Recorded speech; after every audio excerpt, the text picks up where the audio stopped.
Well, good morning, everyone, and welcome to the Newport Chamber's Wake Up Newport. I'm Alberto Sandoval, Senior Director for Community and Government Relations at UCI. We've got a great speaker today, but before that, we've got some announcements from our illustrious leader, Steve Rozanski.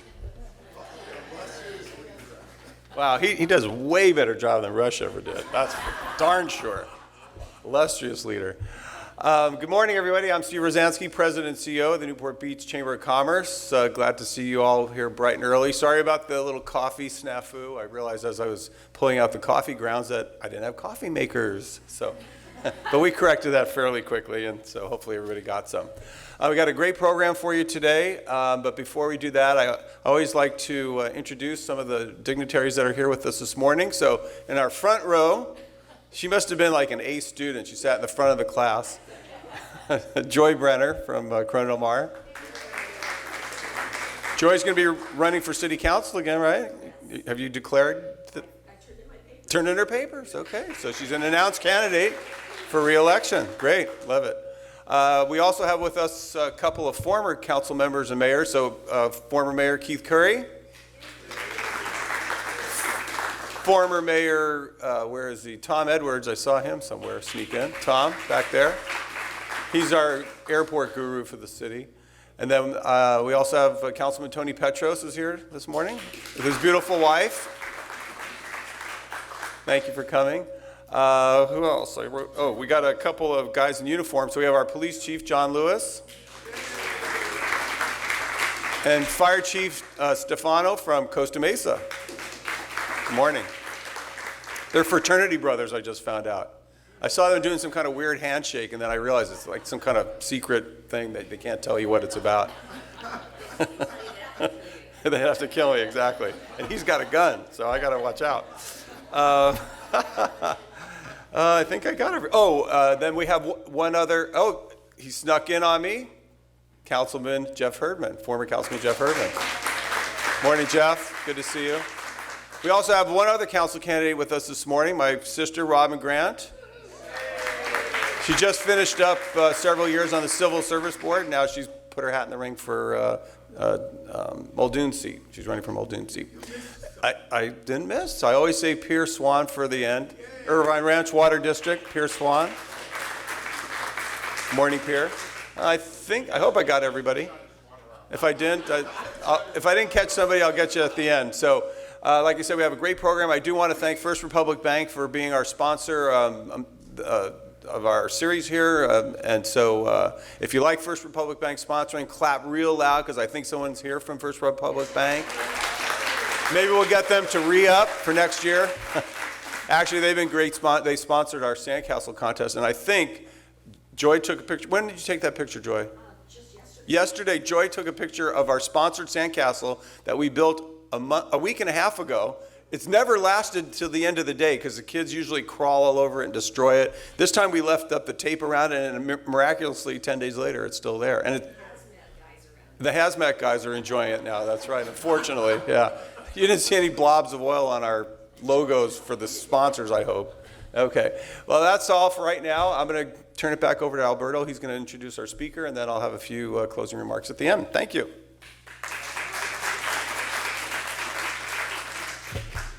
Illustrious, isn't he? So it's wonderful to have our Assemblywoman here to share some thoughts, especially with what's going on off the coast with the oil spill. So let's get right to it, and let me introduce her. Cottie Petrie Norris was elected to the State Assembly in 2018. In her first term, she has introduced important legislation to combat sea level rise, improve services for veterans, and help small businesses. Cottie serves as chair of Assembly's Accountability and Administrative Review Committee and as a chair of the Select Committee on Small Business and Entrepreneurship. Cottie grew up in San Diego County and is a graduate of Yale. You could get a master's degree at UCI, you know. Prior to the Assembly, Cottie had a successful career in finance and technology. Cottie lives in Laguna Beach with her husband and 2 sons. Welcome, thanks for joining us.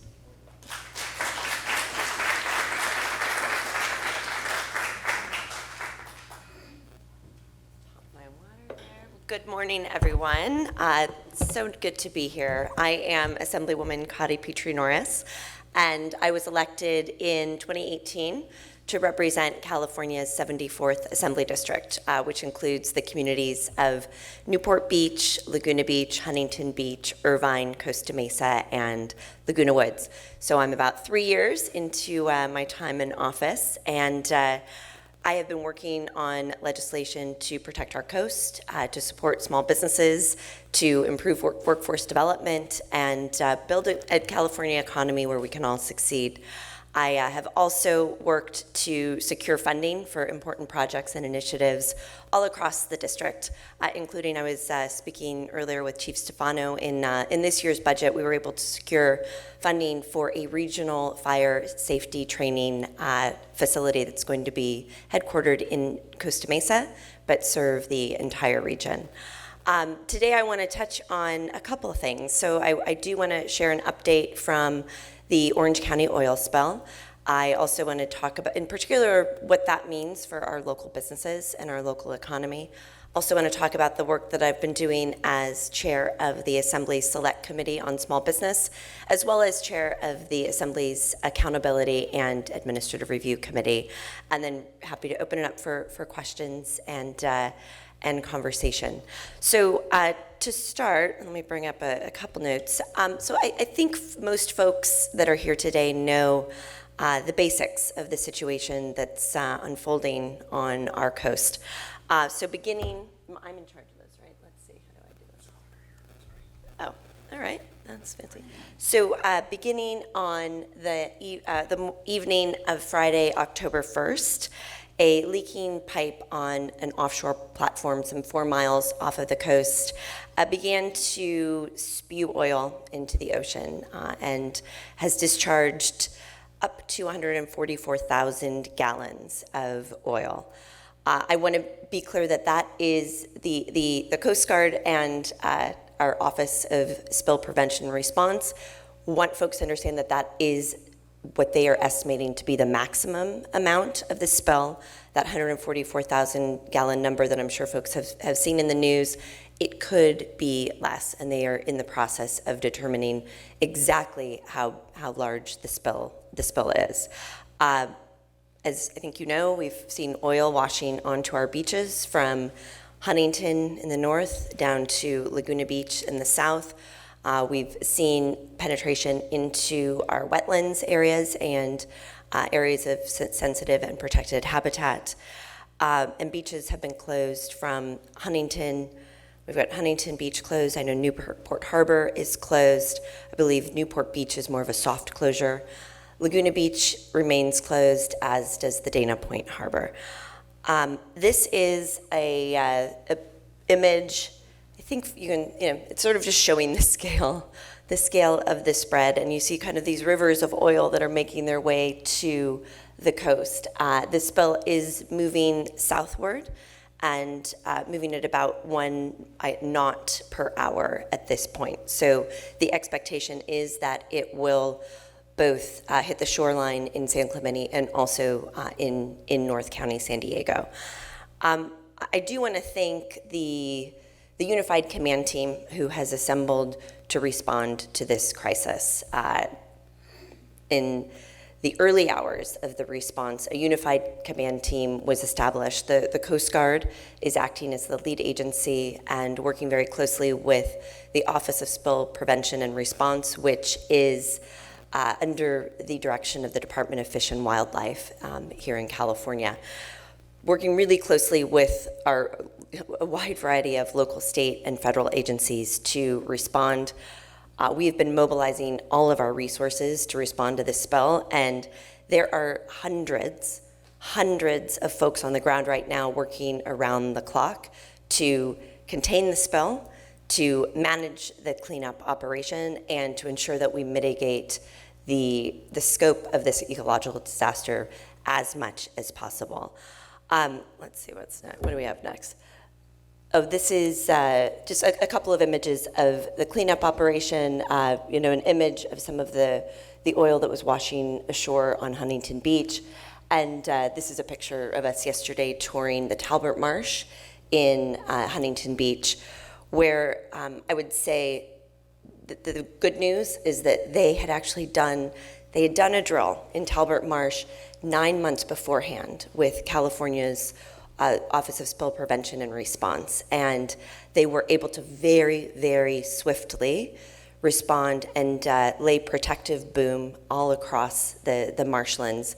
So there has been entry, there will be damage, there will be rehabilitation that takes not months but years, but they were able to mitigate the damage to a large degree, and that is really a credit both to the team, John Villa, who leads the team at the Bolsa Chica Wetlands Conservancy, working in coordination with, as I said, agencies at every level. Our number one priority right now really has been the health and safety of our community, and the focus of the team that's on the ground right now is emergency response. I think I said there's hundreds of people here right now. We will have 1,500 individuals working on the cleanup operation by the end of this week. The governor joined us, I think it was on Tuesday. We had reached out and asked him on Monday to declare a state of emergency related to the oil spill, which he did late Monday evening, and then we hosted him on Tuesday, and he did a tour of some of the damage, as well as received a briefing from the lead agencies. And it was a really productive visit. We were able to make some progress in terms of both scaling up the numbers of folks on the ground, and also we began some conversations about relief programs for small businesses that I'll share some more detail on in just a moment. So let's see, what is that? Oh yeah, so that's the governor here on Tuesday on Huntington Beach, just looking at one of the areas of the oil cleanup. As I said, our number one priority has been the immediate emergency and mitigating the scope of the crisis. But equally, we are focused on ensuring that we get to the bottom of this and that we answer the many unanswered questions that you have, that certainly the media has, and that I have, including exactly when did the operator know that there was an active leak in their pipeline? Why were they not able to spot that leak more quickly? Was there equipment that is supposed to detect a decrease in pressure? Was that working effectively? But those questions are going to actually take, I think, a frustratingly long time for us to get to the bottom of. And part of the reason that the investigation will be rather slow is quite deliberate, because this is now being investigated as a matter of potential criminal negligence.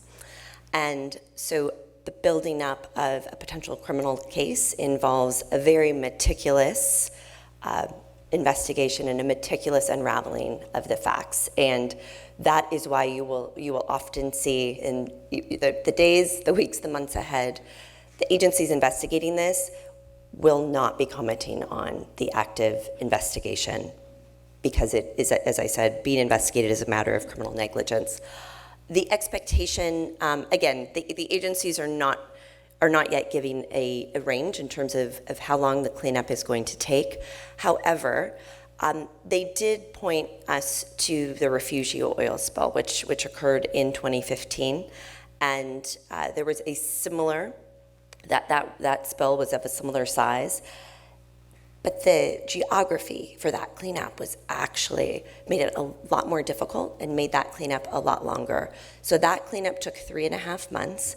The expectation of our agencies is that we would see something significantly less for the cleanup operation here. So I will say my expectation right now is that it will be a number of weeks or a couple of months. That being said, the goal will obviously be to reopen our beaches, to reopen our fisheries as quickly as possible, as quickly as we can, in a manner that is safe. Let me see if there's other points I want to share on this. In addition to, I think, a focus on ensuring that we get to the bottom of this and understand the root cause of this leak and the root cause of this disaster, we will also ensure that the responsible party is accountable and made fully accountable for all of the cost of cleanup, of remediation, and also the costs of the economic damage that this is subjecting our community to, and the incredible costs that this is going to be for our local economy. And so I just want to touch on a couple of points that we really want to get out to the community right now, particularly to our small business owners who, my goodness, have just been through a year and a half of hell. And this is, another blow. Just as we were beginning to emerge from the COVID-19 closures, so we were starting to see tourism rebound, this is going to be a really devastating blow for our small businesses.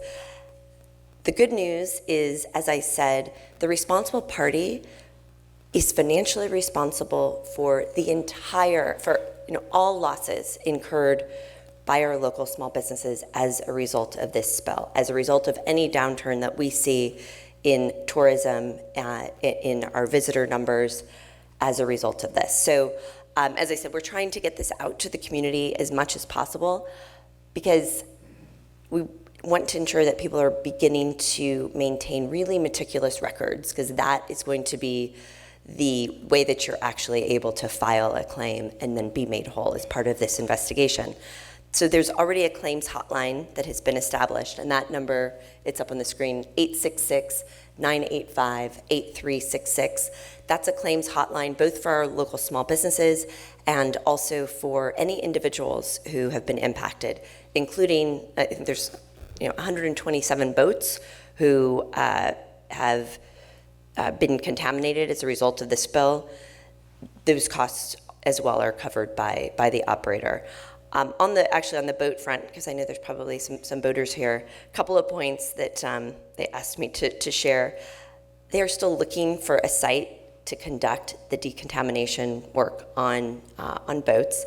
So please do not attempt to clean boats yourself. Keep the vessel in place. Please call this number. The expectation is that a decontamination site will be identified in the next couple of days. They'll reach out to owners to begin the decontamination process. So let me see. I think that's all. That's all the slides on that front. I think for me, the other thing that we want to ensure that we do as a result of this investigation, as a result of the oversight and accountability hearings that we'll be having, it's not just ensuring that we get to the bottom of it and that the responsible party is held to account. It's also ensuring that we learn lessons from this disaster, that we do not keep repeating these same mistakes on our coastline and see these tragedies unfold. And so we will be looking for opportunities to improve our protocols, our regulations, and potentially even our laws related to offshore drilling along our coast. I know that for me, a couple of days ago when I, for the first time, went on an overflight with the Coast Guard to survey the damage, I was both struck by, you're up there looking at our beautiful coastline, and I was so struck by both the majesty of our ocean and also its fragility. And for me, this just really drives home the fact that we are stewards. We are stewards of our beautiful ocean and of our beautiful coast, and we must ensure that a disaster like this does not happen again on our watch. And as I think I was saying to some of you, this has now become my team and my top priority. Or right now it's like our number 1, 2, and 3 priority, but it will continue to be, because I think it's also so important.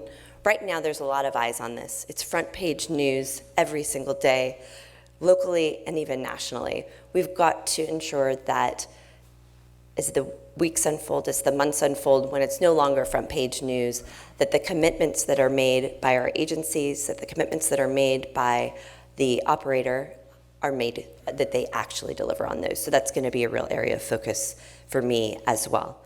I will let's see, I might just open it up if there's questions on this, because it's very different than the other things I'm going to be sharing. I'll take a few questions on this before we move on. Yeah. Isn't there more than one responsible party? There is not. So the responsible party is a company called, so is the platform operator. So it was operated by a company called Beta Offshore. They are a subsidiary of a company called Amplify Energy, which is a Houston-based energy company. And they are the responsible party. They have acknowledged that they are the responsible party.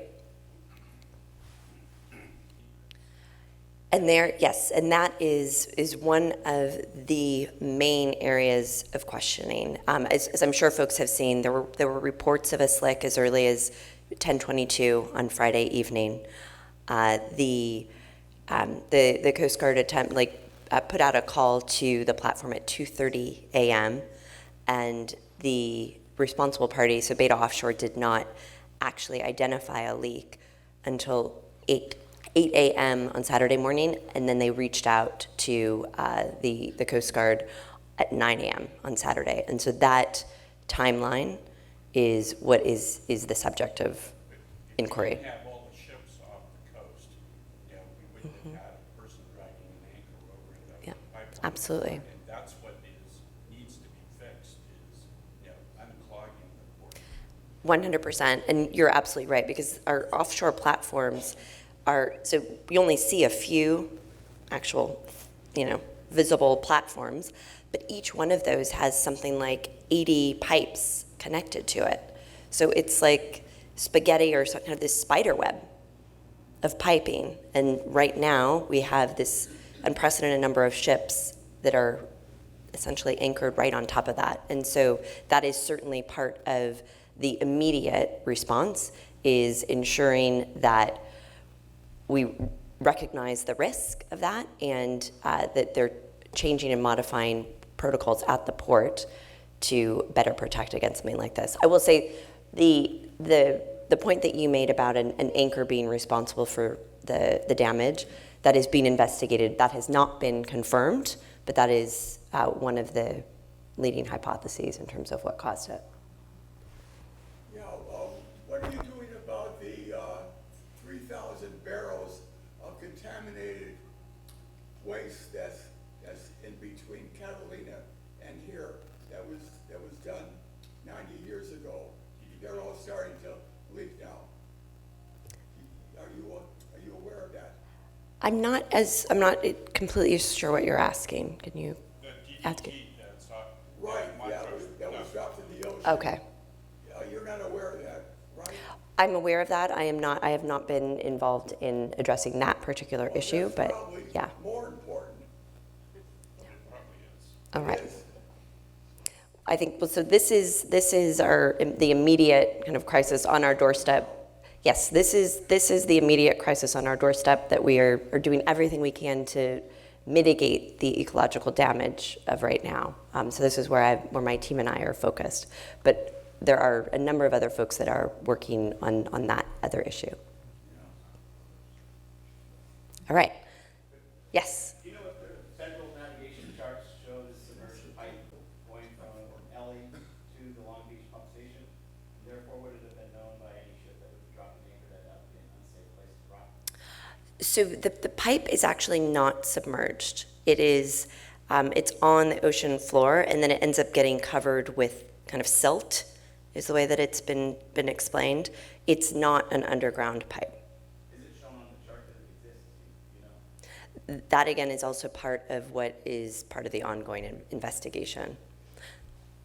What's the limit of the state's jurisdiction versus the federal in terms of the ability to regulate the offshore drilling?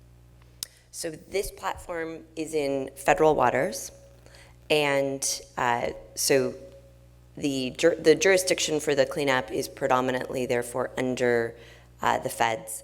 Then the piping is in state water, so that then becomes both state and federal jurisdiction. In terms of, for regulations going forward, one of the things that we are calling on our federal partners to do is to ban offshore drilling in federal waters, and to ban any new offshore drilling. We did that in state waters in 1969 in response to the truly catastrophic Santa Barbara spill that spilled 3 million gallons into the ocean.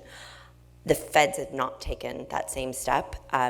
So we believe that as we look to phase out offshore drilling altogether, that we need the first step to be the feds ending and permanently banning new offshore wells in federal waters. So the state has the ability, by your answer, to at least regulate the pipelines in certain, but not the deflection. Correct, yes. Platforms off our coast are better. Yes, absolutely. And Senator Feinstein actually in January introduced the West Ocean Protection Act that would end offshore drilling, meaning new wells, and that's co-sponsored by, I think, 7 other senators, including Senator Padilla. And so on the Senate side, that's where California is pushing. And then, as you said, we have some of our federal counterparts that are local that are introducing other measures to phase out existing extraction operations. All right. So, yeah, I think for all of our community, I think that this has been, it's really, really sad to see this happening on our shore. I think for all of us, we're so blessed to live in this beautiful place. And I think we all recognize how precious our oceans are. And this is really devastating, I think, for everyone to see. And I think to perhaps the point, Dennis, that you made, my hope is that this will be a turning point and that we won't just look back on this as another sad footnote, but that we'll look back on this as a moment when we actually made some real and lasting changes to prevent this from ever happening again. All right. So yeah, I shouldn't joke, but it does feel in some respects as if we've been living through this disaster movie that will not end. And every time you think the credits are starting to roll, like the sequel, they announce a sequel. So what I want to speak to right now is some of the work I've been doing as chair of the Select Committee on Small Business and Entrepreneurship. And I think this chart is nothing. It's certainly not news to the folks in this room. COVID-19 was an unprecedented challenge and an unprecedented shock, and devastating for workers, for families, for businesses all across the state, and particularly for small businesses. And from the very early days of the pandemic, one of my areas of focus was providing support and relief to our small businesses so we could enable them to survive this crisis and then position them to thrive as we emerge.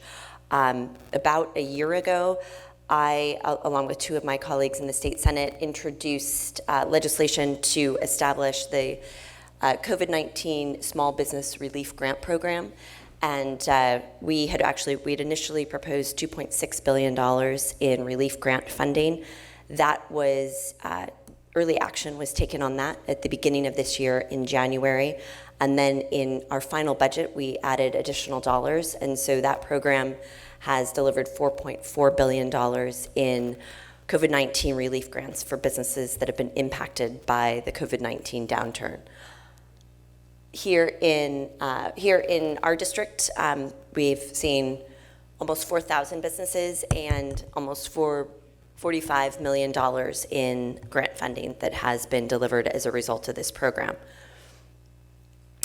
Now, I think that that program and those grants have been a critical lifeline for many small business owners across the state. And I've had so many of our local business owners reach out and say, if it was not for that $10,000 grant, I would have had to shut my doors forever. But we know that that was just a Band-Aid. And we know that businesses across the state of California face myriad challenges that certainly preceded the pandemic and have been exacerbated by it, including access to capital, labor shortages, a digital divide, regulatory hurdles, and now, in light of the COVID-19 crisis, unemployment insurance debt.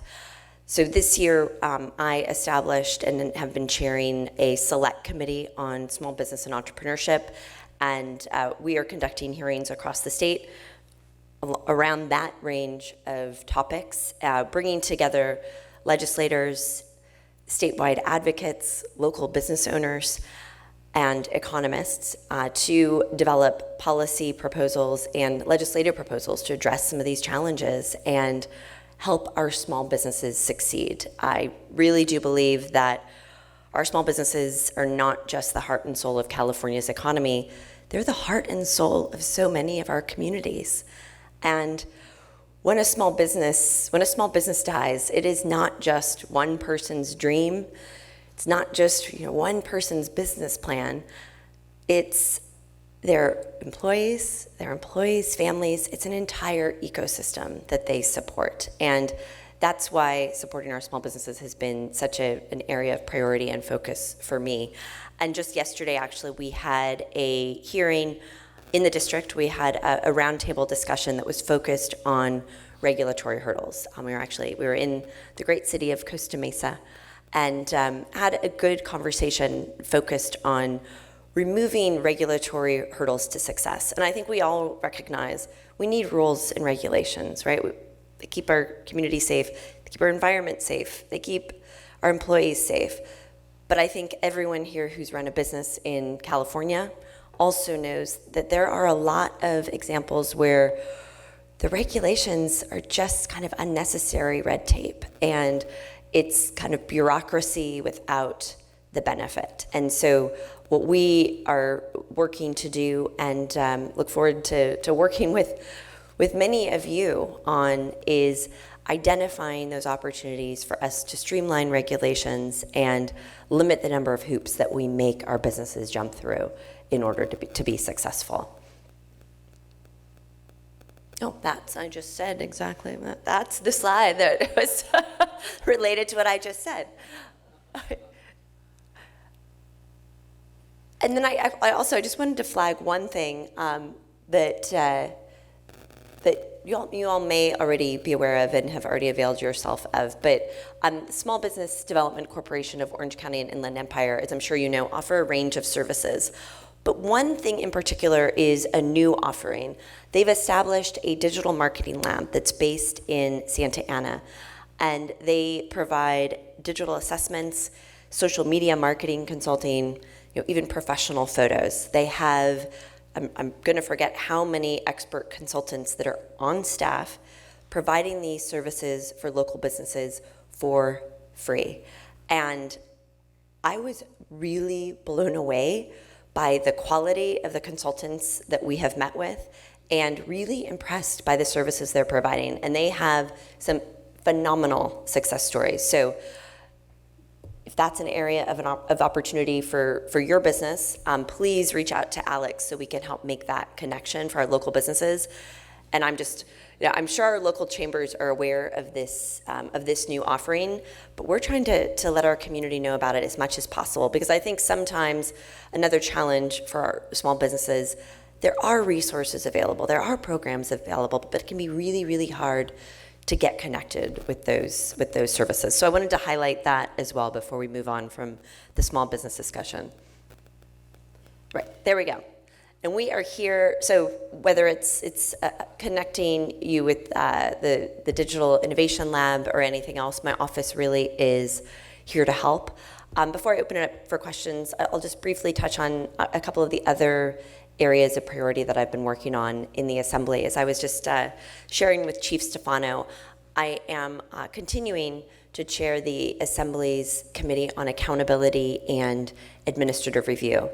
And I think the role of that committee right now is more important than ever. As I am sure folks have seen in the headlines, California this year had an unprecedented budget surplus. We had a budget surplus of $74 billion. And we have made historic and really important investments in everything from education to combating homelessness to broadband infrastructure and closing the digital divide, to climate resilience. We have enacted a historic $15 billion investment in building climate resilience. These are all incredibly important priorities, and these historic investments give us an opportunity to tackle some of California's toughest challenges. But we've got to make sure that these historic investments yield historic results. And I think that we all know that more money doesn't always mean more results. And so one of the things that I'm working on now as chair of the Accountability Committee is a series of hearings up front where we bring in the agencies who are going to be running and rolling out and implementing these programs across the state. And we up front say, let's talk us through what's your implementation plan, what does success look like, what are the goals and what are the metrics, and what is the reporting going to be back to the legislature? Because I think one thing I've seen as chair of this committee so far is we don't often do that. We kind of wait. And then 5 years later, we go, oh, we have a hearing. We go, oh, wait a minute. We just wasted a whole lot of money and don't have a lot to show for it. And what I am determined to do as we roll out these programs is set those markers up front and ensure that we are monitoring and measuring that. So as I said, that as we're making these historic investments, that we're also delivering historic results for our communities and for the people of California. And the last thing I want to say on accountability is, for me, it is really more important than just ensuring your tax dollars are spent efficiently and effectively, though that is incredibly important. For me, I really believe that in some respects our faith in government and our trust in our institutions is at something of an all-time low across this country. And I really do believe that every time people hear a story about government waste or fraud or abuse, I believe that that just further erodes the public's confidence and the public's trust. And so for me, that is why accountability is so critical. That's why I'm really honored to be doing this role, and why I'm continuing to focus on that. It's both, as I said, ensuring your tax dollars are spent efficiently and effectively, but also ensuring that people understand that government can deliver, that we can make good on our promises, and that we can and should be trusted to work for the people that we represent. So with that, let's see, that was it. Let's keep that one up there. So with that, that is just a bit of a preview of some of the things that that I've been working on. Okay. Thank you.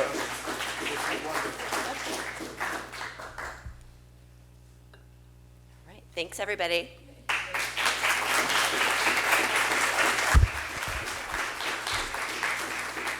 Thank you for that timely update and all those great questions. One last word from, again, our illustrious leader. Wow. I'm going to get a big head here. I'm going to need a bigger neck on my shirt. Thank you, Cottie. Where'd she go? There she goes. She's out the door. She's got a lot of things to do. No worries. Go take care of that oil spill for us. Thank you, Cottie. Great talk. Obviously, it's better to be lucky than smart, sometimes they say. Well, we had booked Cottie a month ago, so fortunately she was here to give us that great update on the oil spill and what's happening with that, as well as some of the things happening up in Sacramento. That SB 9 and SB 10 that she's talking about are going to be very challenging. And I'll be surprised if there are not changes or some type of a statewide initiative that overturns some of the more egregious parts. But and I'm not exactly sure about the HOA part that she was talking about, because I know that there are certain things, for instance, you can build, and that CC&Rs can't stop, is like an accessory dwelling unit. Oh, do you know the answer, Jay? Well, come on up here, Joy. We have a double header today, 2 speakers. I just wanted to add a couple of things about the housing issue. every Saturday morning, I'm on a Zoom call with people all over the state, a lot of electeds, but a lot of just people from other organizations, and it's called livablecalifornia.org. And you can Zoom into that call as well, and you find out a lot of information about what's going on statewide. And this is such a complex issue because it does not break down along party lines like some people expect to be able to understand things that way, and it just defies all logic. So that's a really important Zoom meeting that's every Saturday morning. There's another resolution that is being going through the process to restore local control, and that's called Communitiesforchange.org, COMMUNITIES change.org. That's a resolution from the mayor of Redondo Beach, Bill Brand, who has taken it through the whole process, vetted it, talked to various groups about it, and it's really an important way for us to restore local control on our zoning and building issues. So, and then there's another one called CALE, which is California Alliance of Elected Officials, that meets on Sunday evenings. So there is a lot going on statewide, and it's really interesting, the different dynamics and the different populations that are really concerned about this. Tom? Joy, what are the possibilities of the breaking off a new organization out of SCAG? It's seriously being looked at, yes. Is that dictated by the state, or can you? No, I think we can form our own. Is that your understanding? And I had heard about that before Cottie mentioned it, so I think that the discussions are ongoing, and it would be critically important. We would not be in this mess as far as RENA goes if we had our own Orange County-focused organization. Yeah, hi, Tony. MPOs are, metropolitan planning organizations are enabled by federal law, but the state can dictate how they're aligned. So it Would it take Cottie to? by the locals that would then carry in Sacramento, and a law would have to be. Well, I think we will be probably proceeding with that because that's really critically important, especially since we really did get skewered on this arrangement with RENA numbers. So, okay, that's all I wanted to say. Thank you, Joy. I mean, realistically, even if we get our own SCAG for Orange County, let's call it, we are subject to what is allocated to Orange County. Even if we had our own group, if they say, well, you got to come up with, 300,000 units, we're still going to have to allocate those over our city. So it's a big problem, and you're seeing it's busting out all over with this SB 9 and SB 10, with the ADU legislation that the cities have no control over now. So it's something that we're going to be hearing a lot about in the next few years. Interestingly enough, Cal Chamber came out in favor of those bills, not opposed. So I guess there's bigger business interests that they answer to that favor those that type of legislation. All right, so I know we're running over a little, so I'll just tell you a couple of things that we have coming up. Our chamber luncheon is going to be at Pistango on October 20th. It's a networking luncheon. Please join us. All these things you can find on our website, so you don't have to copy anything down. Just go to newportbeach.com. But that's on the 20th from 11:30 to 1 o'clock.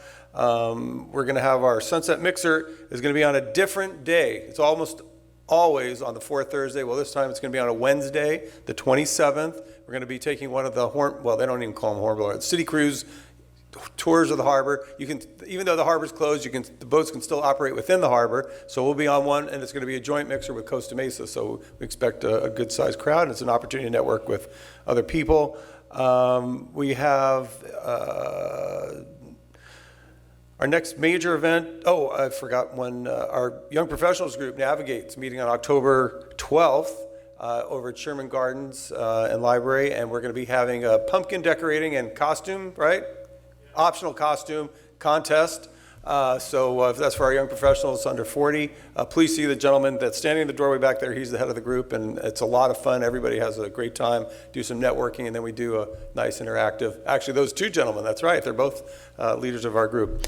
And November 19th is our Newport Chamber Honors. We're going to be honoring our two Citizens of the Year from 2020 and 2021, Joe Stapleton and Walt Howell. at the Balboa Bay Resort. So I think I got everything. If I didn't, just check our website. Thank you. Yes? October 13th, Speak Up Newport will be hosting a presentation on SB 9 and Wait, let me cover the microphone. Speak Up Newport, not Wake Up Newport, but Speak Up Newport will on October 13th. It's from 5 to what? 5:45. Yeah, they have a little bit of food, and then they have the meeting from like 6 to 7 over at City Hall in the community room. Make sure you tell them I gave them a plug because they never plug our events over there, okay? Thank you. All right, everybody, be safe. Have a great rest of your week, and we'll see you next time.